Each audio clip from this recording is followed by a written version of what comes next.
Hey everyone, welcome back. If you're a fan of Apex Legends and you've got some codes burning a hole in your pocket for 2025, you're in the right spot. Today, I'm going to show you exactly how to redeem those Apex codes quickly and easily. Whether it's for in-game items, skins, or exclusive rewards, this step-by-step guide will have you sorted in no time. Let's dive in. First things first, make sure you're on the official EA website, since Apex Legends is published by EA. Head over to ea.com and look for the Redeem Code section. It's usually right on the homepage or under the Apex Legends tab.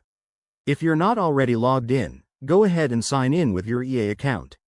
This is super important because codes are tied to your profile. Once you're logged in, find the Redeem page.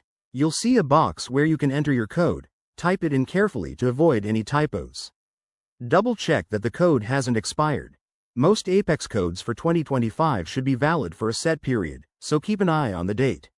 After entering the code, hit that Redeem button and wait for confirmation. If everything goes smoothly, you'll get a message saying your code has been successfully redeemed. You might need to restart your game or check your in-game inventory to see your new goodies.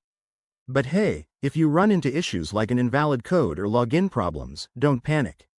Try clearing your browser cache, ensure you're using the code on the correct platform, or contact EA support for help. Redeeming codes is a great way to enhance your Apex experience in 2025, so make the most of it. If you found this helpful, give this video a thumbs up, subscribe for more gaming tips, and drop a comment below if you have any questions. Thanks for watching, and I'll catch you in the next one. Stay legendary.